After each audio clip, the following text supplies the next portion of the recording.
Warahmatullahi wabarakatuh. Alhamdulillahi rabbil alamin wa usalli wa usallimu ala asyrafil anbiya wa imamil mursalin habibina Muhammad bin Abdullah wa ala alihi at-tayyibin wa ashabihi ghurril mayamin alaihi afdalus salati wa atammut taslim. Yang saya muliakan Tuan Imam, ahli jawatan kuasa masjid, tuan-tuan, puan-puan, muslimin, muslimat yang dirahmati Allah, jazakallah. InsyaAllah pada malam ni kita sedikit perkongsian berkaitan dengan permasalahan jihad dan bagaimana kadang-kala kita melihat jihad di dalam masyarakat kita, yang mana kondisi dan situasinya agak berbeza pada zaman Nabi sallallahu alaihi wasallam dan zaman yang datang selepas daripada itu. Jahada adalah satu kata kerja, fi'il, yang menggambarkan usaha yang bersungguh-sungguh. Namun apabila ia disebutkan di dalam Quran dan di dalam teks agama secara umum, apabila Allah menyatakan jihad, dia lebih kepada kefahaman bahawa ia bermaksud peperangan. Dan itulah apabila kadang-kala bila dia sampai kepada pemikir ataupun kelompok yang berada di barat, dia menyatakan Islam ni kerjanya untuk berperang, disebarkan Islam di atas mata pedang. Okey? Walau bagaimanapun, para ulama berbincang bagaimana jihad ini difahami di dalam konteks peperangan, dan adakah para ulama hanya menyempitkan kefahaman itu daripada segi peperangan dan tidak selainnya. Kita kena detail benda ni. Okey? Dan insya-Allah saya seperti mana pagi tadi kuliah subuh dan juga kuliah duha di Karangkra, di Sinar, saya ingin bawa kepada satu pemikiran masyarakat Melayu Islam di Malaysia ataupun Muslim keseluruhannya, sebab Islam ini dia merentasi bangsa dan juga tempat. Bismillah. Kita memerlukan satu pengajian agama yang bersifat akademik sedikit, tuan-tuan. Kadang-kadang ia tidaklah seperti di universiti, tetapi dia perlukan kepada kita belajar, kita mengkaji di mana adanya mungkin 2-3 pandangan, kita bincangkan, kita melihat yang bagaimana ia kukuh untuk kita pegang. Kita tidak mahu lagi masyarakat kita beralasan, Ustaz, saya bukan orang belajar agama, jadi saya rasa benda ni tak perlu pada kita. Tuan-tuan, janganlah kita hanya menganggap bahawa agama kita, tahap kita belajar agama dulu darjah 5 ataupun sekolah rendah. Allah berikan kepada kita kekuatan, Allah berikan kepada kita ilmu, Allah berikan kepada kita masa, tuan-tuan, untuk hadir di dalam majlis ilmu seperti ini di bawah naungan para malaikat, diberikan rahmat oleh Allah Azza wa Jal. Perkara yang menjadi perkara penting adalah menambah ilmu kita. Jangan sekadar ia datang memenuhkan antara maghrib dan isyak dan kita balik. Tuan-tuan, mereka yang berada, saya ingat di Kelantan dengan pondoknya dan sebagainya, kadang-kadang di antara maghrib dan isyak ni banyak ilmu-ilmu yang bersifat kritikal, teknikal, ini menjadikan orang salih dan alim. Mereka yang berada di zaman salaf, antara maghrib dan isyak di masjid, mereka catat ataupun mereka mengambil kira benda yang penting. Dan untuk menyatakan di hadapan Allah, ya Allah, aku tidak alim, saya takut pada zaman ini ia tidak menjadi satu alasan yang diterima oleh Allah Azza wa Jal. Untuk di Kelantan mungkin telah terlalu lama, di KL sebagai contoh, penuh satu malam, mungkin berpuluh, mungkin beratus, kita boleh pergi mana masjid saja ada majlis ilmu. Tiba-tiba pada waktu malam itu kita ada keuzuran. Saya ingat hampir setiap, majoriti daripada kuliah ilmu itu dirakam. Boleh dilihat kembali rakaman tersebut atau dibuka di YouTube. Adakah kita di hadapan Allah Azza wa Jal kita kata, ya Allah, aku tak ada masa, ya Rab, janganlah azab aku ketika aku ni tak cukup duit, nak pergi, sedangkan Allah telah memberikan kita 1001 kemudahan untuk mendapatkan ilmu Allah. Oleh yang demikian, apabila kita nak pergi mengajar dan kita pilih pula guru yang mana menambahkan ilmu, datang bukan hanya dengar. Sebab itu kita kena buang satu perangai, apabila nak mengaji sekalipun dia mahu yang mana yang syok dan seronok. Sebab tu yang penuh daripada awal-awal kuliah bergelak ketawa.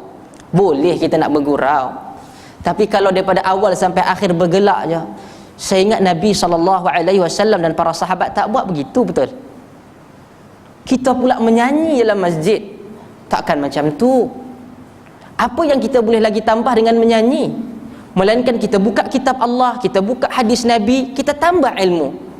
Berapa banyak daripada sumber agama kita tidak review balik. Kita depan kitab, Masya Allah, kita mungkin ada kitab yang banyak. Kadang-kadang kitab itu pun kita tak pernah nak semak. Sebab kita kata, Ustaz, benda ni berat lah, kami tak boleh lah nak terima. Tuan-tuan, apabila benda itu berat, menyebabkan kita pening, kita akan jadi fokus. Semua benda yang ringan, tak apalah, kita rasa tak ada tanggungjawab. Cuba ada satu masalah, kan kita kadang malam pun tak tidur, kita selesaikan masalah tersebut, bermaksud kita sungguh-sungguh untuk mendapatkan ilmu. Sebab itu mereka pejuang Islam, dia bukan pada jiwa yang lalai, dia adalah kelompok manusia yang berfokus, bersungguh-sungguh melakukan sesuatu. Dalam jihad, kita kembali balik pada, apabila disebutkan tentang jihad itu adalah peperangan, dalam teks agama kebanyakan itu. Tetapi peperangan ini bukanlah satu main course bagi Nabi, bukanlah bisnes utama Nabi SAW. Okey, Allah Ta'ala kata, kutiba alaikumul qitalu wa huwa kurhul lakum, telah diwajibkan bagi kamu peperangan, sedangkan Nabi tak suka.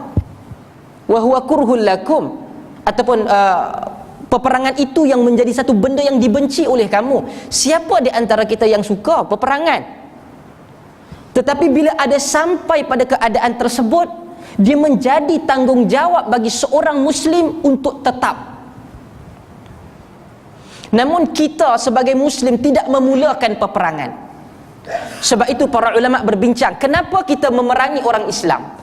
Kenapa kita memerangi orang bukan Islam? Okey? Sebab itu di kalangan fuqaha dia berbeza atas asas apa, asal hukum memerangi bukan Islam itu apa. Sebab tu tuan-tuan, yang dibincangkan untuk berperang dengan orang bukan Islam dahulu, sesama Muslim, Muhammadur Rasulullah wa huwa asyidda'u 'alal kuffar ruhama'u bainahum. Muhammad itu pesuruh Allah, dia ini bersifat keras terhadap kufar, tetapi dia rahmat dengan sesama Muslim. Sebab itu apabila kita tengok di mana bumi Islam sekalipun kita ditimpa fitnah, yang bunuh umat Islam di Mesir secara umumnya dia adalah Muslim. Dia boleh bunuh rakyat Mesir mereka sendiri, dia tak berani nak cubit Yahudi Israel. Dia boleh menyembelih umat Islam di Syria, dengan Israel tak berani kata apa. Kita boleh kata macam-macam dekat orang lain, Muslim lain, tetapi kepada musuh Islam yang benar-benar musuh, yang memerangi umat Islam, kita jadi kecut. Sedangkan Allah telah memuliakan. Sebab itu apabila dunia itu berada pada hati, bukan berada pada tangan, maka dunia akan menyebabkan kita berada di dalam kehinaan. Kita akan mencari di mana dunia yang boleh menyelamatkan aku, bukan apa yang Allah boleh menyelamatkan aku. Sebab itu ketika Islam menjadi perkara yang besar kepada para sahabat dan juga pejuang Islam pergi kepada mana sekalipun. Ketika Rubai bin Amir pergi kepada Rustum, pemerintah atau panglima perang Islam di Parsi. Okey, apabila dia pergi, mereka melihat, kata mufassir, bangsa Arab ini dia kalau mati pun tidak dilayan. Yu'kal walam ya'kul, mereka ini dimakan, bukan mereka memakan. Hinanya bangsa ini, Allah muliakan dia dengan Islam. Ketika Rib'i bin Amir masuk, dan Rustum melihat kepada dia. Rustum tengok dia ni satu bangsa yang dahulu datang sini untuk mengampu je. Sebab tu ketika Abu Sufyan masuk ke dalam kawasan Rom, dia terpaksa memberikan hadiah supaya untuk bagi tahu, aku datang, aku menyerahkan diri, aku tak berani nak kata apa kat engkau wahai pemerintah Rom. Dia datang, dia tengok engkau nak minta makan ke? Tak cukup makan ke? Pakaian biasa. Pakaian biasa. Apabila dia datang, dia kata, engkau ni datang untuk apa? Jawapan satu orang yang mungkin hina pada pandangan manusia, tetapi jiwa dia besar. Allahu batatha'ana linukhrija man sya' wa min ibadatil ibad ila ibadatillahi wahdah, wa min jawril adyani ila al-adlil islam, wa min dhiqid dunya ila si'atid dunya wal akhirah. Allah yang mengutuskan kami untuk mengeluarkan siapa yang Allah kehendaki daripada kekejaman agama-agama kepada keadilan Islam, daripada kesempitan dunia kepada keluasan dunia dan akhirat. Perkataan dia simple tetapi tegas. Apabila Islam datang, Islam masuk, para ulama bincang apakah yang menyebabkan jihad itu menjadi wajib. Bagi al-imam ataupun mazhab Syafi'i ataupun Asy-Syafi'iyah, Imam Syafi'i sendiri dan juga qaul daripada Zahiri menyatakan kenapa berlakunya peperangan di antara umat Islam dan juga bukan Islam disebabkan hal kekafiran mereka. Mereka itu kafir, maka kita lawan. Pandangan ini ditolak oleh Al-Qaradhawi dalam Fiqhul Jihad. Antara pandangan yang minoriti. Yang menolaknya juga adalah Syekh Ramadan Al-Buti rahimahullah, semoga Allah rahmatilah dia. Okey. Dua pandangan ini ditolak oleh para ulama. Walaupun ia satu pandangan, sebab kalaulah kerana dia menjadi kafir kita perlu perangi, bermaksud zaman Nabi takkan ada orang kafir. Tetapi di kalangan fuqaha berbincang yang mana illah di dalam fiqh bermaksud sebab sesuatu perkara.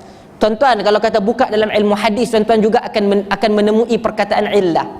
Dia beza antara illah dalam fiqh dengan illah di dalam hadis. Okey? Illah di dalam fiqh adalah sebab berlakunya ataupun menyebabkan kepada hukum itu berlaku. Contoh illah bagi minuman, kalau diharamkan kerana arak, diharamkan kerana apa? Memabukkan. Kullu muskirin khamrun wa kullu khamrun haram. Setiap benda yang memabukkan itu arak dan arak itu haram. Apabila contoh air nampak putih tapi boleh menyebabkan, kita tak tahu, walaupun dia putih dia campur dengan chemicals apa dan sebagainya, dia menyebabkan dia mabuk, ia akan jadi haram. Okey, apa sekali minuman sekalipun. Tetapi apabila unsur mabuk itu hilang, maka ia tidak jadi haram. Itu di dalam fiqh. Sebab kalau sebab itu hilang, maka hukum itu akan hilang. Okey? Dalam hadis, illah bermaksud kecacatan yang menyebabkan hadis itu tertolak ataupun tidak sahih. Sebab syarat bagi hadis sahih itu ada 5, kata muhaddis. Okey, mattasala sanaduhu binaqlin adlin dhabitin an mithlihi ila muntaha biduni syadzin wala illatin qadihah. Dia ada 5 syarat. Apabila hadis itu dianggap sebagai sahih, sanad dia bersambung, yang meriwayatkan itu thiqah, okey, adil. Yang ketiga, dia dhabit, dia kuat ingatan, sama ada dhabitus sadr atau dhabitul kitab. Dan hadis itu tidak syadz, bercanggah dengan hadis yang lebih kuat, ataupun dia tak ada kecacatan. Kalau disebut dalam hadis, dikata ini dalam maksud hadis, dia berbeza dengan fiqh. Okey? Sebab tu kita kalau boleh kita belajar sikit ilmu hadis. Ilmu hadis ni tuan-tuan, dia bukan saja syarah. Setengah orang dia ambil hadis, dia baca, tuan-tuan hadis hari ni innamal a'malu binniyat, kita mesti bersihkan hati. Salah satu daripada ilmu hadis adalah syarah hadis. Tetapi keperbincangan yang lebih besar dia tentang bagaimana mengklasifikasikan hadis. Ilmu hadislah yang telah menyelamatkan begitu banyak agama ini daripada ia ditambah ataupun dikurangkan, mengekalkan asalah, originality agama ini, keaslian agama ini ada pada pembawa ataupun ulama hadis. Kata para ulama salaf tabi'in, malaikat itu penjaga langit, ulama hadis itu penjaga bumi. Sebab kalau tanpa ulama hadis, agama itu akan bermasalah. Sebab tu illah, kita balik semula, illah ini sebab. Di kalangan Zahiriyah dan Syafi'iyah menyatakan sebab itu kerana berlawan, kerana kafirnya mereka, maka kita lawan kufar. Namun jumhur, majoriti daripada para ulama menyatakan bahawa sebab berlakunya pertembungan antara muslim, jihad qital ini, jihad peperangan ini apabila berlakunya hirabah, berlakunya keadaan adanya penzahiran permusuhan terhadap umat Islam, penzahiran terhadap permusuhan umat Islam secara ketenteraan. Kita nak duduk buat suatu amalan, kita tidak dibenarkan, dan kita pula mempunyai kekuatan. Kalau kita duduk di negara yang di mana apabila kita bangkit, kita kena bunuh nanti dulu. Umat Islam seluruh dunia patut bantu sekiranya mereka ditekan sebegitu. Tuan-tuan tengok apa yang berlaku di Syria, tuan-tuan. Apabila Syiah yang melampau pembunuh umat Islam di Syria. Asalnya yang berlaku kepada Bashar al-Assad ni, dia bukan orang tahu agama pun. Semua tahu. Ayah dia dahulu adalah Hafiz al-Assad. Tak sukanya pada Islam, dia ada Barbie doll ataupun anak patung perempuan tu yang masuk ke Syria time itu, ada salah satunya yang anak patung itu dipakaikan tudung. Okey, ada jenis anak patung yang berambut, yang ni jenis anak patung yang dipakaikan tudung. Diarahkan oleh Hafiz al-Assad suruh buka tudung yang ada pada patung ni. Sampai begitu sekali dia tak suka. Dia memang satu orang yang memang melawan Islam, menzahirkan ketidaksukaan dia terhadap Islam. Sebab itu dunia Islam, perkara yang paling antara perkara terpenting untuk mentajdidkan pemimpin umat Islam, yang hanya kadang-kala duit banyak, hebat, tetapi pergi kepada kantung mereka sendiri, bukan melihat apakah yang umat Islam perlukan. Ketika umat Islam ramai yang tidak makan, Somalia tak makan, tuan-tuan yang masuk siapa? Kristian, tuan-tuan. Tuan-tuan ingat yang Kristian masuk tu, ketika saya kadang-kadang saya tengok, kami duduk, ada pendakwah Kristian, budak-budak datang tanya, kerana dia berbincang, kadang banyak masalah dia tak boleh jawab pun, tapi dia bergerak. Mereka pergi ke sana dengan duit sendiri, dengan duit sendiri. Dia kumpul, dia kerja untuk ketika cuti musim panas, okey, 3 bulan 4 bulan cuti, dia pergi sendiri. Contohnya dia pergi ke penghujung Sabah tu kadang-kala untuk bawa Kristian. Dia duduk sana bukan macam kita buat rombongan 3 hari balik. Pergi pun dengan semua hebat ni, dengan apa semua, tak ada masalah lah, perkara Islam pun tak larang. Tetapi kita lihat komitmen mereka dengan duit sendiri. Duduk 6 bulan, habis 6 bulan dia call kawan dia, ganti aku, non-stopnya kerja dakwah. Sebab itu kita, apabila orang lain buat kerja di Selangor dahulu, dia bising bila ada Bible yang digital bagi kepada orang secara free. Tuan-tuan, Bible yang itu diberikan kepada free, itu kerja dia. Kalau orang lain buat kerja, kenapa kita marah ketika kita tak buat kerja? Kita tanya, mana digital Quran kita bagi free pada orang? Betul? Dia kata ni, tuan-tuan, bahaya tuan-tuan, Bible diterjemahkan ke dalam bahasa Melayu. Tuan-tuan, tidak ada satu orang masuk ke dalam Kristian kerana baca Bible, Masya Allah, Bible ni hebat. Tak ada, saya boleh pastikan pada tuan-tuan. Tak payahlah Kristian nak debat dengan kita. Dulu kita katakan ada jawab Ahmad Didat kata dalam video puluhan tahun lepas, engkau tak pernah terjawab. Bible diterjemahkan, terjemah, tak ada masalah. Sebab Quran apabila kata di dalam Quran, Islam bukan satu agama menggunakan kuasa, jangan itu, jangan idak. Islam berhadapan dengan dia. Apa dalam suratul Baqarah? Allah kata apa? Wa in kuntum fi raibin mimma nazzalna ala abdina fa'tu bi surah. Sekiranya engkau ragu-ragu terhadap apa yang kami turunkan kepada hamba kami, yaitu Muhammad sallallahu alaihi wasallam, datangkan satu surah. Ini agama hujjah. Okey? Oleh yang demikian, kita katakan umat Islam kadang-kala yang lemahnya kita tak buat self criticism. Kita tak kritik diri kita sendiri. Kita nampak orang lain saja yang salah. Tuan-tuan, diri saya dan kita tanya berapa di tangan kita daripada lidah kita orang bukan Islam masuk Islam? Berapa? Kita boleh berniaga dengan dia, kita boleh beli tayar dengan dia, kita boleh beli hardware dengan dia, tapi kita tak pernah berikan perkataan la ilaha illallah Muhammadur Rasulullah. Tak ada. Sebelum kita ada perbincangan jihad, berperang dengan mereka, apabila berlakunya kezahiran mereka bermusuh dengan Islam. Okey? Kadang-kadang kita jadi hebat, kita jadi gedebe dengan orang bukan Islam, tetapi bila orang Islam sendiri yang lawan Islam, kita tak berani kata apa. Okey? Kadang-kadang kita sedih apabila umat Islam setiap benda menjadi isu politik dia.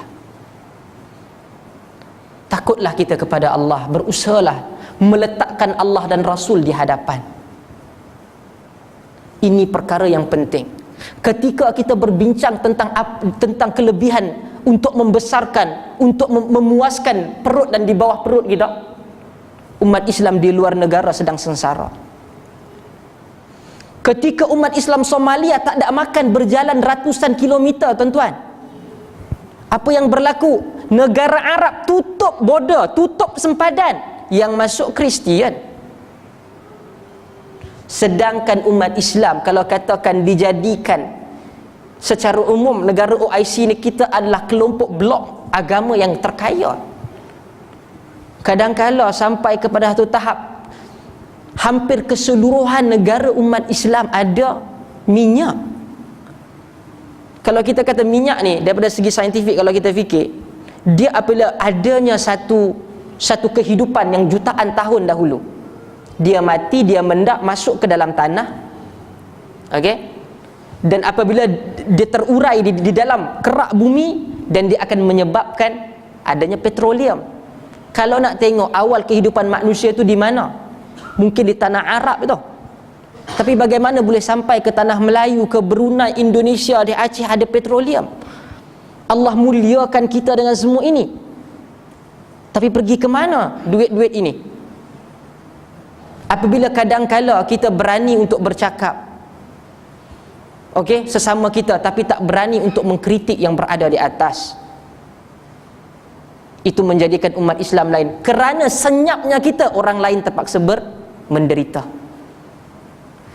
Dan para ulama membincangkan, apabila jihad itu berlaku kerana adanya penzahiran permusuhan terhadap harta dan nyawa umat Islam. Kerana apa? Kerana dia Islam, berlakunya peperangan. Okey? Dan pandangan ini lebih kukuh. Lebih kukuh. Sebab di zaman Nabi sallallahu alaihi wasallam, Nabi tak bunuh semua orang kafir. Bahkan Allah menyebutkan dalam suratul Baqarah ayat 190, Allah kata apa? Wa qatilul ladzina yuqatilunakum wa la ta'tadu innallaha la yuhibbul mu'tadin. Perangilah mereka itu di jalan Allah. Okey? Yang mana mereka itu memerangi kamu. Islam hanya perangi orang yang memerangi kita. Dan Islam sebagai contoh, apabila hendak masuk ke dalam satu negara, dalam satu wilayah, teritori, Islam pergi masuk untuk menyebarkan Islam. Muslim masuk untuk menyebarkan kalimatut tauhid. Apabila hendak masuk, dia dihalang. Tanggungjawab itu mesti diambil. Apabila dihalang, tidak ada cara melainkan terpaksa berhadapan. Ketika itu baru berlakunya peperangan. Islam masuk, tentera-tentera Islam masuk, memberikan, dia masuk, dia kata ingin sampaikan. Sebab tu Nabi SAW pada zaman Nabi hantar surat. Antaranya Nabi hantar surat dalam hadis dalam kitab Bad'il Wahyi dan dalam kitabul Bad'il Wahyi dalam Sahih Bukhari, Nabi menghantar surat kepada Azimir Rom, kepada Maharaja Rom, Herakl. Nabi hantar ila Azimir Rom, kepada Maharaja Rom daripada Muhammad bin Abdullah. Okey, Nabi kata aslim taslam, engkau Islam, engkau selamat. Nabi kata ta'alau ila kalimatin sawa, ya ahlal kitab ta'alau ila kalimatin sawa bainana wa bainakum alla ta'budu illallah. Wahai ahli kitab, marilah kita kepada perkataan yang sama untuk tidak beribadah, menghambakan diri melainkan kepada Allah. Nabi hantar surat, Nabi hantar pendakwah, beberapa siri peperangan berlaku kerana Islam nak masuk dihalang. Akhirnya di zaman Umar radhiyallahu an, Islam dapat masuk dan dapat diruntuhkan. Islam bukan masuk untuk meruntuhkan pemerintah mereka, tetapi selama mana Islam dibenarkan untuk bercakap di dalam wilayah itu, maka Islam tidak memerlukan kepada peperangan. Sebab itu Islam masuk ke dalam Habsyah. Islam tak perang dengan Habsyah. Tempat hijrah yang pertama dihantar di dalam Islam, iaitu Nabi menyuruh untuk, Nabi kata izhabu ila al-habsyati fa inna biha malikun la yuzlamu indahu ahada. Pergilah kamu ke Habsyah, yang mana padanya raja yang tidak dizalimi walaupun seorang. Ada raja yang adil, Najasyi, Asama, di mana akhirnya dia masuk Islam. Islam tak masuk runtuhkan pemerintahan dia, selama mana pemerintah membenarkan kita masuk dan memberikan dakwah Islam, selesai, tak ada masalah. Oleh yang demikian, apabila kita dakwah ini datang, jangan jumpa-jumpa dengan orang kita menunjukkan bahawa Islam itu agak kasar, jangan. Pada awal Nabi SAW pergi kepada orang-orang yang tidak suka kepada Islam, Nabi bawa wajah akhlak baik Nabi. Itu menyebabkan orang tertarik. Itu menyebabkan manusia lebih dekat dengan kita. Ada orang sokong kita kadang-kala banyak sebab, tetapi kalau orang sayang kepada kita dan menyokong kita kerana akhlak kita yang baik, long lasting, dia akan mengekalkan sokongan itu lama. Allah menyatakan lagi,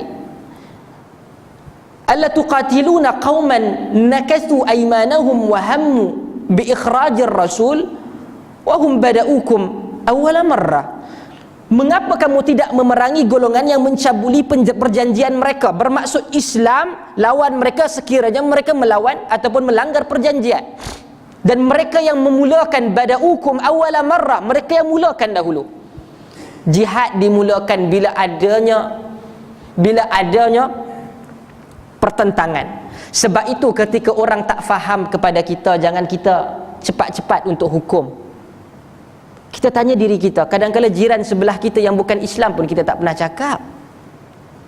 Lagi kadang-kala orang nak terima tentang hukuman Islam, tentang hudud sebagai contoh. Banyak kerja kita. Jangan kata bukan Islam, yang Islam pun tak faham lagi.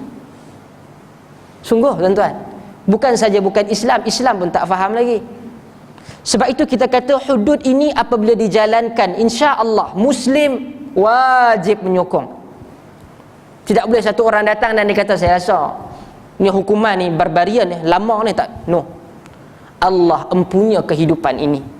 Tidak ada satu hukuman yang lebih baik daripada apa yang ditentukan oleh Allah. Allah kata apa? Idza qadallahu wa rasuluhu amran ayakuna lahumul khiyaratu min amrihim. Apabila Allah dan Rasul telah memutuskan sesuatu, adakah engkau ada mempunyai pilihan yang lain? Tetapi tuan-tuan, ia perlu dijalankan. Orang tanya kepada kita untuk berbincang, ia perlu dijalankan dalam keadaan yang mana Nabi SAW buat. Nabi tidak membezakan yang di atas dan di bawah. Nabi kata apa? Lau saraqat Fatimah bintu Muhammad laqata'tu yadaha. Apabila Fatimah bintu Muhammad mencuri, aku yang potong tangan dia. Anak perempuan kesayangan Nabi, yang ketika Nabi dikenakan ujian yang berat di Mekah, dialah yang datang dalam keadaan menangis. Nabi lihat dia, ketika Nabi SAW hampir wafat dan Nabi sedang ditimbus dengan tanah. Aisyah kata, ya abatah, wahai ayah, dahulu engkau tidur tempat yang keras, sekarang engkau tidur di dalam tanah. Sayang Nabi kat dia, dan dia sayang Rasulullah. Tapi Nabi kata, Fatimah tu mencuri, aku potong tangan. Nabi sebut, halaka man kana qablakum, hancurlah mereka sebelum daripada kamu. Iza saraka fihimus syarif taraku, apabila yang mencuri itu orang yang mulia, bangsawan, maka ditinggalkan. Iza sarika alaihimud dha'if, apabila yang mencuri itu orang yang lemah, orang yang biasa, dan mereka aqama alaihil had, dijalankan kepada mereka hudud. Tuan-tuan, wallahu a'lam, kalau ia benar-benar ingin dijalankan, ada satu artikel perlembagaan perlu dipindah, artikel 182. Apabila membenarkan sebahagian daripada manusia di dalam masyarakat ini terlepas daripada hukuman syariah. Ada tuan-tuan, saya tak mau bincang panjang, tuan-tuan boleh tengok. Dan kita akan minta kepada artikel pindaan terhadap artikel 182 itu dibenarkan. Apabila ada orang terlepas, perlukan mahkamah khas di bawah kebenaran peguam negara. Walaupun kebenaran itu berlaku, tidak ada kuasa itu masuk ke dalam mahkamah syariah. Ia hanya berlaku valid dalam mahkamah sivil. Itu kita tak mau. Bukan kita suruh tangkap orang, dah, tetapi daripada segi hukum, undang-undang dia mesti clear, crystal clear. Tidak ada siapa terlepas. Kerana itu adalah ajaran Nabi SAW. Jangan kita bercakap untuk berjihad lawan orang bukan Islam ketika kita tidak menjalankan jihad kejahilan di dalam masyarakat kita. Quran dan sunnah juga kita tak habis belajar. Kadang-kadang kita malas, lawan kemalasan ini. Dan Nabi SAW menyatakan, Allah Ta'ala menyatakan, qatilul musyrikina kaffah kama yuqatilunakum kaffah. Perangi mereka keseluruhan seperti mereka lawan kamu keseluruhan. Maksud dia, ayat ini jangan difaham pada ketika kita duduk macam ni. Kadang-kadang orang memahami ayat-ayat peperangan, orang kata Islam ni cerita tentang peperangan je lah Ustaz, nampak macam ganas. Tuan-tuan, jangan bawa ayat Quran dalam konteks yang salah. Perang lain. Ketika Dr. Yusuf Al-Qaradawi menyatakan bahawa dia menganggap bahawa yang meletupkan diri di Palestin itu sebagai syahid, kita tak boleh yang kita datang kuliah ni balik, buka aircon, duduk depan TV, kemudian kata, teruk fatwa macam ni. Tuan-tuan, kat sana tak ada hidup melainkan celik mata bagaimana nak bebaskan negara. Gaza dalam satu kawasan yang dipenjara, dahlah dipenjara. Negara umat Islam yang terdekat, contohnya Mesir, tutup. Apa yang dia boleh nak makan pun kadang-kadang susah. Untuk terpaksa melawan Israel, benda yang paling baik untuk datang bawa machine gun depan dia sebelum sampai kena. Oleh yang demikian, apabila kita ini hendak membaca ayat-ayat sebegini, melihat kepada perbincangan di kalangan para mufassir, di mana ayat ini pergi? Di mana perbincangan dia? Apabila kita dalam proses peperangan, berlakunya peperangan di antara kita dan juga mereka, lawan dengan mereka dalam semua keadaan. Jangan kita duduk saja-saja keadaan aman dan sebagainya, kita lawan mereka semua ni. Dah. Sebab tu Nabi SAW kata, siapa yang menzalimi bukan Islam. Dalam masyarakat kita dulu kadang-kadang kita tengok ada yang nakal sikit, dia tengok ada tokong letak buah dalam sungai, dia kata pergi curi. Ini bukan Islam, tak apa, tak dosa. Tak, ia berdosa. Itu hak dia. Nabi kata, siapa yang zalim dia, siapa yang buat naya kat dia, ana hajijun, aku sebagai lawyer nanti yang akan mempertahankan dia di hadapan Allah. Sebab itu kenapa orang bukan Islam boleh duduk dan sempurna kehidupan dia di bawah umat Islam.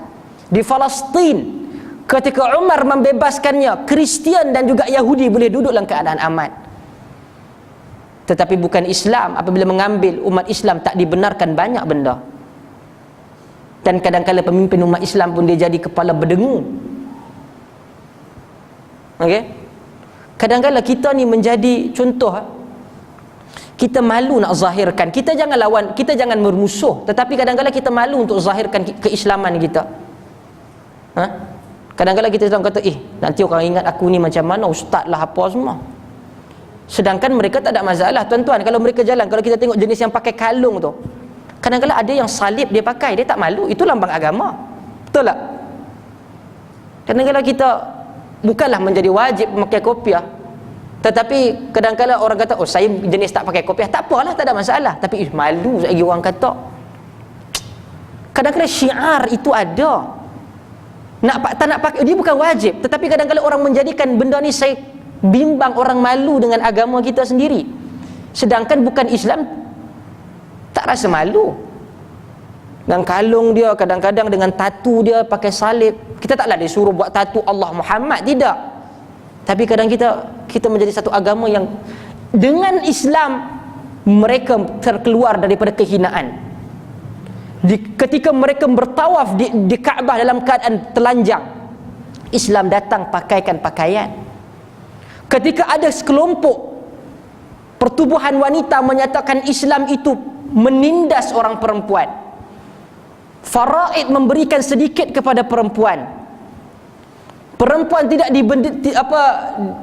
adanya kekejaman kepada perempuan dalam urusan pemisahan antara suami dan isteri. Saya nak tanya, dalam Kristian ada ke benda ni? Tuan-tuan, di dalam Hindu, suami bunuh orang, yang akan tanggung siapa? Isteri yang akan dibunuh kerana kesalahan suami, kerana suami pada tahap ketuhanan. Islam buat tak benda tu? Tak. Suami bunuh suami yang kena tanggung. Kutiba alaikumul qisasu fil qatla, al-hurru bil hurr wal 'abdu bil 'abd wal unsa bil unsa. Bunuh dia yang kena tanggung. Islam buat macam tu. Faraid tak cukup banyak bagi pada perempuan. Perempuan kalau tak kerja, yang kena tanggung perempuan diri sendiri kan, suami yang kena tanggung. Suami kena tanggung. Dulu ada perempuan dapat hak macam tu. Di zaman jahiliyah, isteri ayah itu boleh diwarisi, tuan-tuan. Kalau si ayah mati, mungkinlah dia mak tiri, isteri tu kalau katalah elok dan cantik, anak boleh ambil sebagai hamba, dan bahkan boleh ditiduri. Sila cakap kepada kita, siapa yang mempertahankan perempuan di dalam Islam? Kristian sekiranya kahwin, hukum asal dia tidak boleh bercerai. Tidak ada ruang di dalam agama Kristian untuk bercerai. Janganlah kata, tu yang artis tak sampai 3 jam dah cerai. Mereka bukannya pengamal agama Kristian. Tengok kepada teks agama dia. Dalam Katolik tak benarkan. Itulah isteri sampailah mati. Islam realistik. Islam tengok kadang-kala orang tak boleh duduk sama, ada berlaku masalah, terpaksa pecah ataupun bubarkan perkahwinan. Islam benarkan.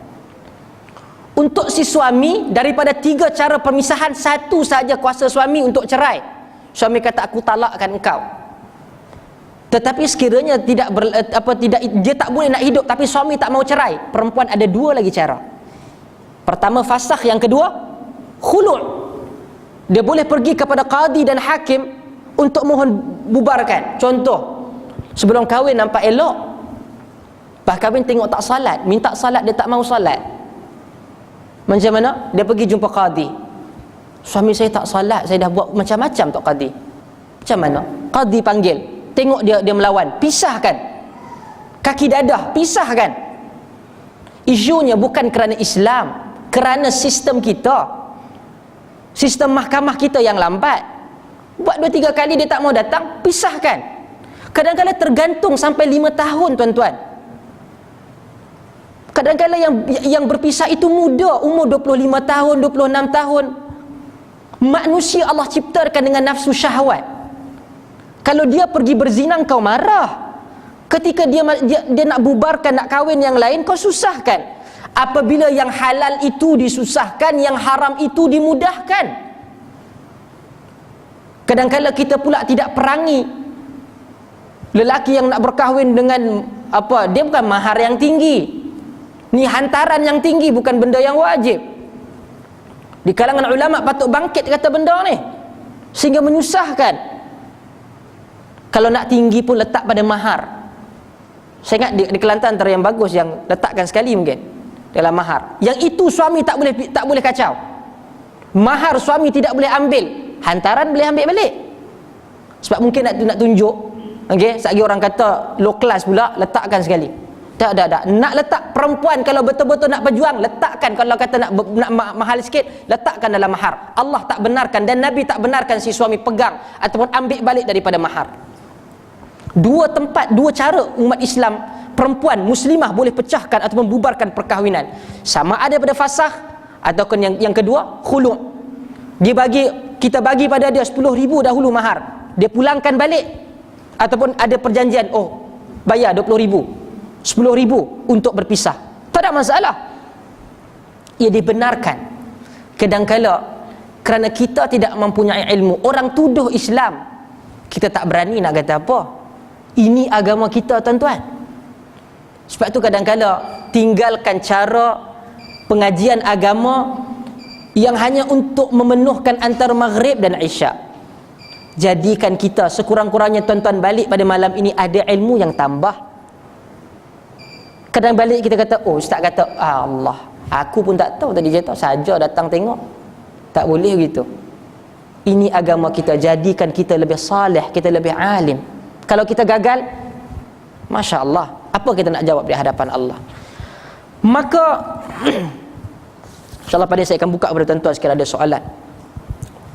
Dr. Yusuf Al-Qaradawi dalam Fiqhul Jihad, saya ingat ni antara buku yang besar yang ditulis oleh beliau. Kalau tuan-tuan tengok, dia satu manusia yang agak tua, 80 tahun lebih, hampir 90 tahun. Sebab itu Allah kurniakan para ulama, otak dia berjalan. Dia tak boleh dah salat berdiri, bukan salat duduk, tetapi menulis, dia saleh, dia alim, dia bercakap, menegur.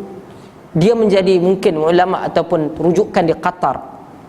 Kadang-kadang mimbar yang dia ada di Masjid Umar Al-Khattab di Dauhah, dia cakap semua benda. Kadang dia tegur.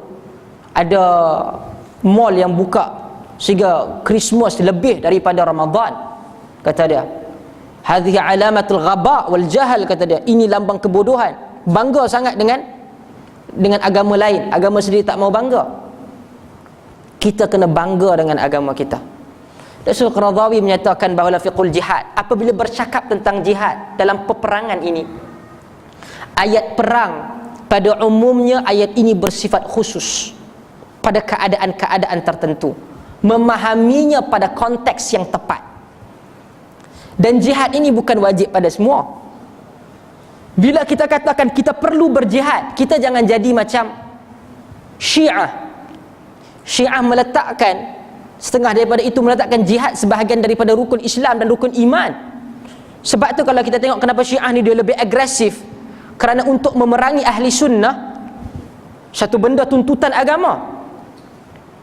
Sebab tu kita katakan Syiah ini bukan sahaja kerana dia agama ataupun mungkin satu pandangan di dalam Islam yang sesat, dia satu agama dan juga pandangan mazhab yang ekstrim.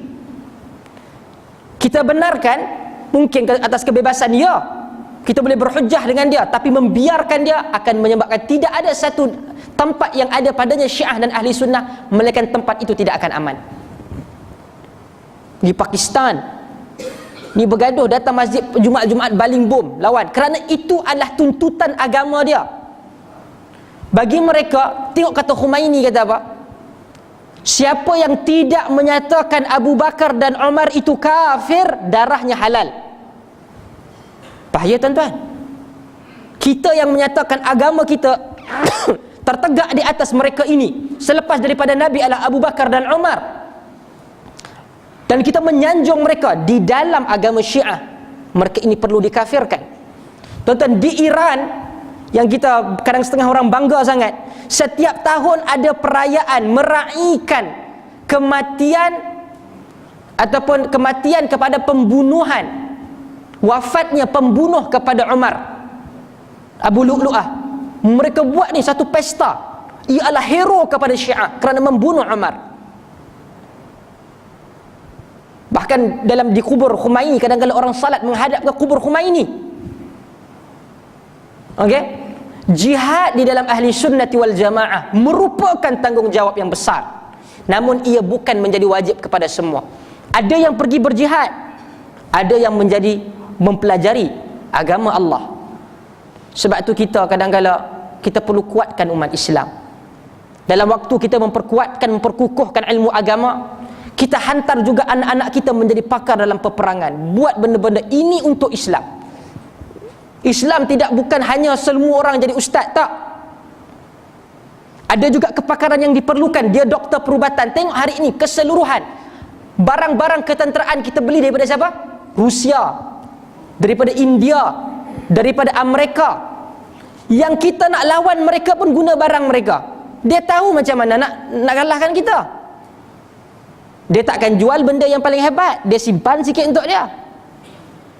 Oleh yang demikian, kita perlu bangkit di atas kaki kita sendiri, umat Islam. Jihad bukan saja semangat nak lawan, jihad juga untuk adanya persiapan. Adanya persiapan yang kukuh untuk kita menghadapi mereka.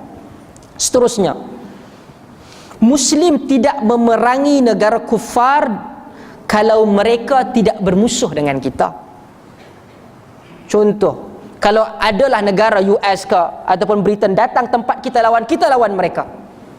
Tetapi bukan semua rakyat di UK ataupun rakyat di US itu sama dengan pendirian negara mereka, kerajaan mereka. Tuan-tuan, di UK, di Britain, orang masuk Islam lebih ramai daripada kita. Kalau kita kata kita nak pergi bom sana sini, ramai umat Islam.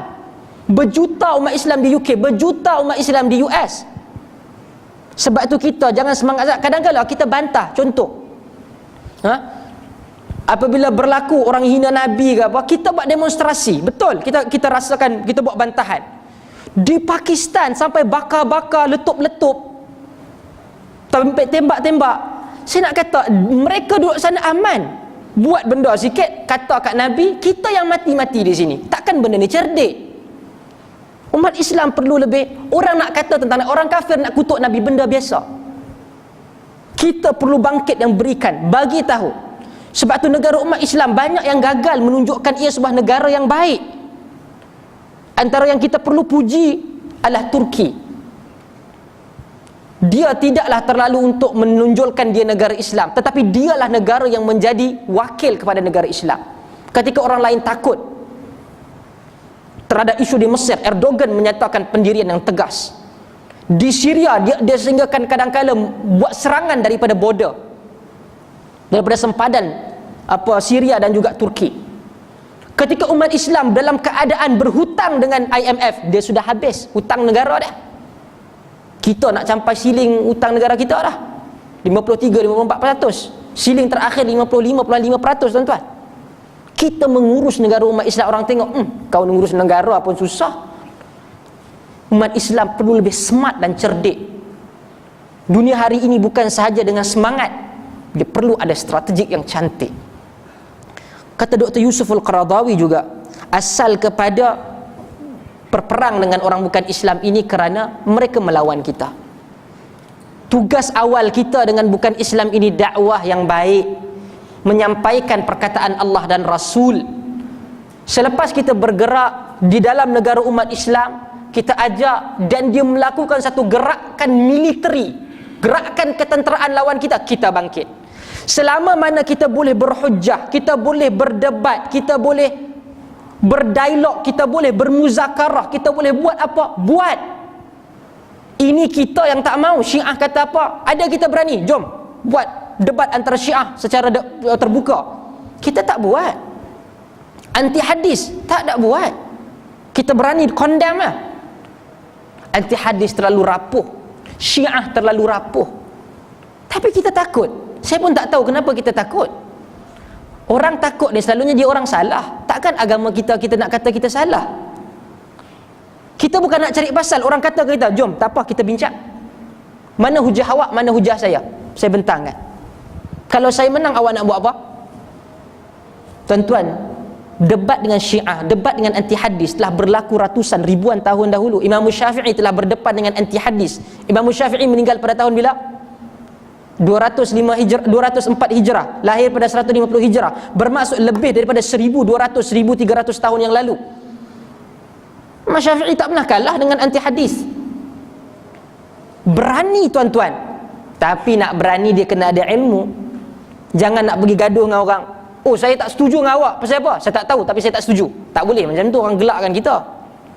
Bentangkan 1, 2, 3, 4. Islam jadi smart. Islam nampak kuat. Bukan kita apabila kita ada kuasa sikit tangkap sana tangkap sini. Dia tidak menyebabkan orang faham terhadap agama, orang benci. Orang sayang kepada agama ni kerana faham. Kita tengok kawan-kawan kita yang dahulu bukan Islam masuk ke dalam Islam. Kadang-kadang dia lebih faham pada kita sebab dia belajar. Kita rasa aku ni dah lahir Melayu, Islam, mak ayah Islam. Kita dah rasa tempat kita lebih mulia daripada dia. Di Kuala Lumpur ada Syekh Husin Yi. Sampai sekarang kadang-kadang kita lawak tengok dia dah masuk Islam, kadang-kadang lebih lama pada kita. Saya katakan umur 20-an, 26. Dia masuk Islam 30 tahun lebih dah. Okey? Dia masuk Islam 30 tahun lebih. Saya kata belajar agama ni mungkin 10-15 tahun je saya. Tapi bila ada dalam atas pentas kita ada tokoh muallaf, Allah 30 tahun masuk Islam muallaf lagi. Sedangkan dia menjadi rujukan dunia. Dia di India, dia di barat. Dia Islamkan orang senang, puluhan orang, ratusan depan dia. Tapi kita rasa bahawa dia ni muallaf macam ada second class pula. Sedangkan di dalam otak dan mulut dia ayat Allah dan perkataan Rasul lebih banyak daripada kita. Jangan kita hanya berpuas hati terhadap apa yang kita ada, tuan-tuan. Belajar. Ustaz penat, kita akan tengok tak ada masa. Ya, mana ada orang nak pergi dapat ilmu, nak dapat hebat ni. Kita nak jadi kaya, takkan awal-awal tu lahir-lahir dah kaya. Melainkan kita memang keluarga kaya lah, itu perkataan lain lah. Kalau kita nak berusaha, takkan kita mula-mula tu masuk 8 pagi 5 petang kita boleh jadi kaya. Tak. Orang kena bisnes pula kena cerdik, kena tahu macam mana baru boleh dapat the highest pulangan yang tertinggi. Kena letih, kena belajar. Kita belajar hari ini tentang jihad, balik tengok juga fiqh jihad. Yang saya ingat ada dah mula usaha untuk menterjemahkan fiqhul jihad. Kita baca, kita beli, kita kumpul duit nak beli kitab kadang-kadang mahal. Okey? Ia memerlukan usaha, tuan-tuan. Tolonglah untuk kita berubah. Cari guru-guru yang boleh menjadikan kita alim dan saleh. Kalau sekadar untuk menyanyi, untuk berhibur, saya ingat zaman Nabi tak ada macam tu. Ibn Abbas yang ketika Nabi SAW jumpa dia waktu malam dan dia sediakan dia salat, Nabi pegang kepala dan Nabi kata apa? Allahumma faqihhu fid din wa 'allimhu ta'wil. Ya Allah, kau faqihkan dia dalam agama dan pandaikan dia dalam takwil, tafsir Quran. Ibn Abbas tak duduk saja, dia kata ni, kau tahu tak Nabi doakan aku apa? Takkan aku nak pergi belajar, Nabi dah doakan. Tak.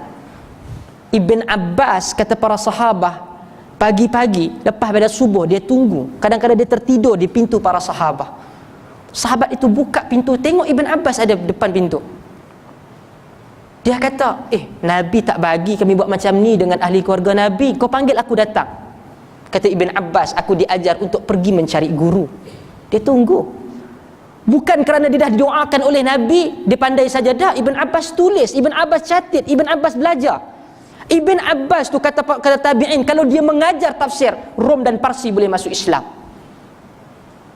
Kena penat, tuan-tuan. Kalau kita belajar agama dan kita tak penat, kita tak buat rujukan, ustaz-ustaz datang saya kata, tak apa, saya nak menyembang hari ni, tak ada buat rujukan. Tak boleh macam tu. Kalau ada baca sikit, kena ada rujukan sikit. Okay? Itulah yang menyebabkan kita ada kehadapan sedikit. Dulu mungkin kita dengar apa ustaz kata, ustaz kata kita terima. Itu mungkin masa waktu kita kecil. Takkan kita nak kata ke anak-anak kita ni, dalam Sahih Bukhari sekian-sekian, dia pun apa Sahih Bukhari ni? Tapi kita dah mula ada ilmu, kita ada kudrat, kita boleh pergi ke sana ke sini, ada guru di sana, ada guru di sini. Kita buat catatan, kita buat rujukan. Upgrade lah sikit. Takkan agama kita agama sekolah rendah. Takkan agama kita agama budak-budak. Agama kita sama dengan kematangan kita. Ada rujukan, ada pertanyaan. Untuk tak bersetuju, benda biasa, tuan-tuan. Kita dengan, kalau kata kita ada pasangan kita, ada isteri kita, kita makan, ada adik-beradik kita, makanan sama, kita rasa tak sedap, dia rasa sedap. Takkan dalam pandangan agama kita nak semua orang satu pandangan. Beza pandangan itu membawa kepada kita belajar. Orang kata, ustaz, banyak sangat benda tak sama, khilaf sana khilaf sini. Satu-satunya agama yang aktif membincangkan tentang isu agama adalah Islam. Tak pernah berhenti. Kristian tak cakap benda ni. Segitu, aku rasa aku jumpa benda ni. Debat lain, aku rasa tak setuju. Nampak? Setiap zaman meniti di bibir umat Islam perbincangan agama. Sama ada di ekstrim ke, dia berlapang dada, tapi benda itu ada.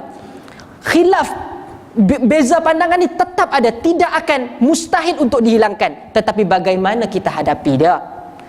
Kita beza dengan kawan kita, jangan kita kata, kita caci maki dia, nanti dulu. Dia Islam, dia Muslim. Takkan Muslim cakap perkataan tak elok.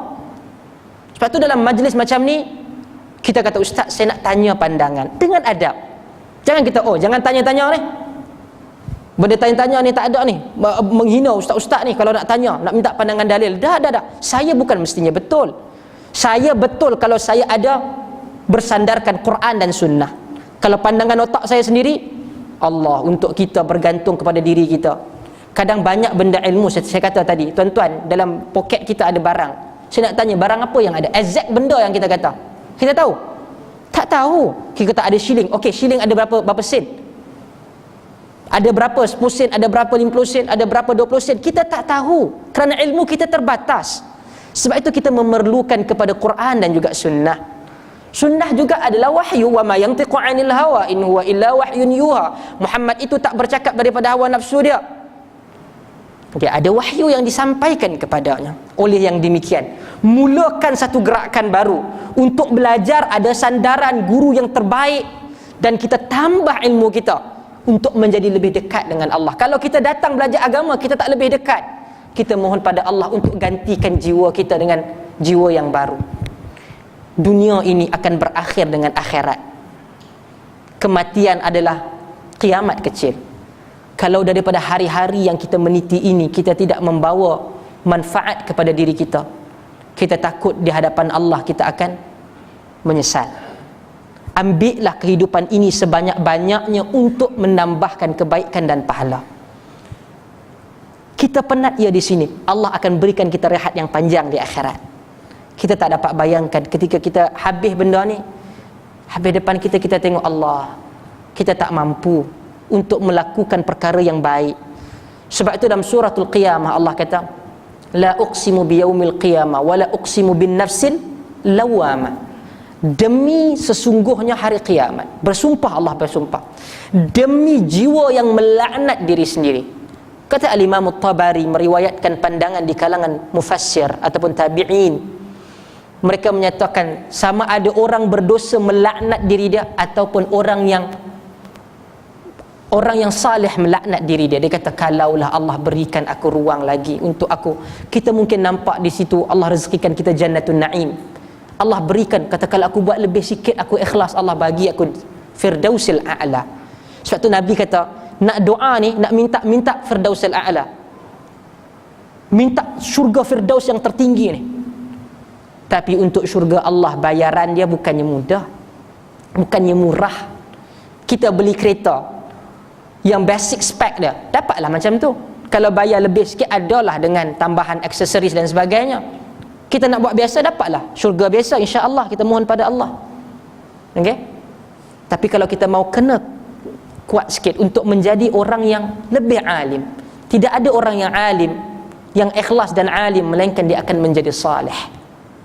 Okey? Dan kita mohon pada Allah untuk memperbaiki urusan dunia kita. Dan kita mohon pada Allah, seperti mana Allah mengumpulkan kita pada malam ini untuk mendengar kalam Allah dan kalam Rasul, Allah kumpulkan kita dalam syurga bersama. Wallahu ta'ala alam. Saya buka sekiranya ada soalan. Bismillah.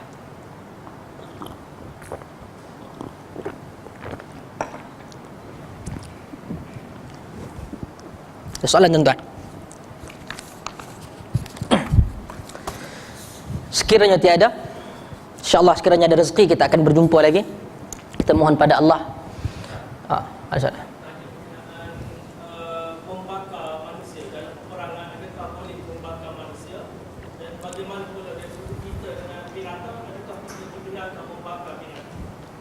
Wallahu a'lam. Baka ini adalah milik Allah. Saya tak pasti dalam hadis disebutkan ataupun tidak. Saya pernah jumpa, saya tak pasti sama ada ia di mana takhrij hadis tersebut. Tetapi para ulama sepakat membakar, tuan-tuan, bunuh orang yang tak patut pun haram. Orang yang berada di rumah-rumah ibadah, budak-budak kecil, orang perempuan pun Nabi tak berani, tak bagi sentuh. Tetapi untuk bakar ia haram.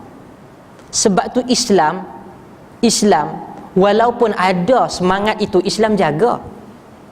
Kita kalau barang kita, duit kita dicuri oleh orang, duit tu perlu sangat-sangat, tiba-tiba orang curi, Islam ajar kita kalau katakan dibawa kepada mahkamah tentukan, dia perlu apa?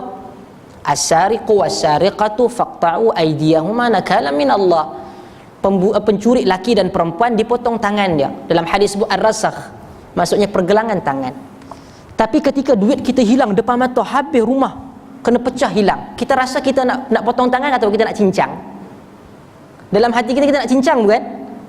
Dah lah aku kumpul lama, nak guna pula tu, kau curi, kalau aku jumpa aku bunuh dia ni. Islam jaga ada batas. Islam suruh potong.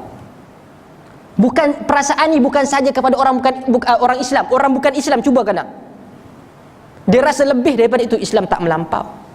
Dan dia pun rasa yang mencuri tu kalau kena penjara sahaja tak setimpal. Tak setimpal, dia pun nak rasa suruh potong. Okey? Kita pun tak tahu kenapa tak suka sangat dengan hukuman ni. Takkanlah engkau suka orang mencuri. Betul? Hanya pelaku salah je yang tak suka dihukum. Itu yang pertama. Yang kedua, milik bakar-membakar ini Allah Azza wa Jalla. Allah sahaja yang mempunyai hak untuk membakar di dalam neraka. Dilarang sama sekali untuk kita membakar binatang ke apa ke, tak boleh. Kadang-kadang ada benda yang kita bakar untuk buang, jangan tuan-tuan. Ia hak milik Allah. Okey, kita matikan dia ke, kita usaha, tapi bakar ini tidak dibenarkan di dalam syariat. Kita marah sekalipun, Zionis ada depan kita, kalau kita bunuh dia. Sebab tu Nabi sebut, kalau untuk menyembelih pada binatang nak makan pun, fa ahsinu dzibha, elokkan kita ni.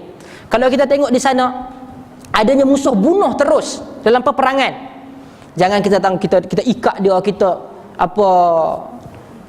lukakan dia dulu, letak dengan minyak ataupun garam, jangan. Bila nak bunuh selesai. Kita tidak ada hak untuk lebih daripada itu. Itu urusan Allah. Allah nak buat macam mana, Allah pecahkan kepala dia, Allah kembalikan balik, dipecahkan kembali, itu kerja Allah. Bila kita berhadapan, kita bunuh, bukan kita datang tangkap, kita bakar. Sebahagian daripada tu betul dia berperang dengan US ke sebagainya, betul dia perang, hak dia, tapi tidaklah dirakam, disembelih dan sebagainya. No. You nak bunuh selesai, cepatkan pembunuhan tu. Islam tak benarkan untuk kita melampau. Bahkan di dalam peperangan pun Nabi tunjukkan yang mana betul ataupun ada adab dia. Bahkan dalam peperangan, sekiranya di hadapan kita dia bersyahadah, kita tak boleh ambil tindakan. Berlaku kepada cucu kesayangan Nabi, Usamah bin Zaid. Dia nak tetak ni tuan-tuan. Dia nak tetak, dalam hadis yang sahih, dia nak tetak. Kemudian dia kata asyhadu an la ilaha illallah ataupun la ilaha illallah Muhammadur Rasulullah. Dia pancung. Khabar itu sampai kepada Nabi. Dia kata apa? Dia bersyahadah khaifan li sayfi. Dia takut dengan pedang aku, sebab tu dia bersyahadah. Kalau kita fikir secara logik, okey, betul lah. Kalau kita kat tempat dia pun, apa yang kita boleh lari daripada perkara tersebut, kita akan buat. Tetapi Nabi buat apa? Nabi dia kata asyaqaqta qalbah. Nabi ulang 3 kali. Engkau dah belah dada dia, engkau dah pastikan, dan engkau dah belah dada dia 3 kali. Kata Usamah, aku mengharapkan Allah baru hari ini jadikan aku Islam. Dia lahir sebagai Muslim sebab ayah dia adalah Muslim. Okey, kalaulah aku Islam hari ini, aku tak rasa menyesal. Dalam peperangan pun ada do and don'ts, ada boleh buat dan jangan buat. Takkan ketika kita nak bunuh orang, kita bakar? Tak, Islam tak ajar macam tu. Kawal perasaan. Sebab tu nak lawan Nabi kata al-quwah, yang kuat itu bukannya dalam keadaan dia boleh berlawan hebat. Siapa yang boleh mengawal diri dia? Dan Nabi ajar, benda marah ni Nabi ajar banyak. La taghdab, Nabi ulang, faraddada miraran, la taghdab, jangan marah, jangan marah. Sebab itu bila kita marah, daripada poin marah itu jauhkan, itu ada syaitan. Daripada berdiri Nabi suruh duduk, daripada duduk Nabi suruh baring. Okey? Jangan marah, daripada itulah syaitan. Syaitan kadang-kala dia mulakan marah je. Yang tindakan-tindakan fizikal tu datang daripada kita. Bila marah kita tak ni, kita mula tangan pula orang balas balik, mula berbunuhan. Kerana apa? Kerana syaitan. Syaitan hanya spark saja. Kita yang meneruskan. Nabi kata yang kuat itu jaga lidah dia, jaga hati dia untuk tidak menjadi marah. Okey? Akhlak manusia, akhlak Muslim. Kita kuat agama, kita baca Quran hebat, kita baca hadis hebat. Kalau akhlak kita tak elok, tak jadi. Innama bu'ithtu liutammima makarimal akhlak. Aku diutuskan untuk menyempurnakan akhlak yang mulia. Tak masuk. Sebab tu nak kata Aisyah, kana khuluquhul Quran. Nabi itu akhlaknya Quran. Kita ni, contoh saya ustaz mengajar, tiba-tiba saya menipu orang dalam urusan dunia, tak jadi. Akhlak ini adalah output daripada keikhlasan kita. Akidah yang baik, ibadah yang elok, dia akan keluar daripadanya akhlak. Sebab beriman kepada Allah dalam, tuan-tuan. Siapa boleh kata iman saya 70%, ni tengok? Tak ada. Ibadah ikhlas itu ada di dalam. Nak tunjuk macam mana? Akhlak yang keluar itu yang sebenarnya. Mungkin ada orang kurang sana sikit, tetapi kita boleh menilai. Kita jangan tengok dia tu menipu. Oh, dia ni iman tak cukup. Jangan kita yang hukum. Kita boleh nampak dan kita sendiri boleh nilai diri kita. Kita boleh tahu taubat kita taruh mana, kita boleh tahu ikhlas kita taruh mana. Kita dan Allah tahu di natijah diri kita ataupun hakikat diri kita. Kalaulah agama itu gagal menjadikan kita baik, kita mohon pada Allah, jadikan agama itu pembawa kita ke syurga Allah Azza wa Jalla. Okey? Wallahu ta'ala alam. Nas'alullah yaj'alna wa yaj'alakum minal ladzina ittaba'una al-qawla fayattabi'una ahsana. Nas'alullah yaj'alna minal muttabi'i bil kitabi was sunnah. Subhanakallahumma wa bihamdik asyhadu an la ilaha illa anta wa astaghfiruka wa atubu ilaik. Wa barakallahu fikum. Wassalamu alaikum warahmatullahi wabarakatuh.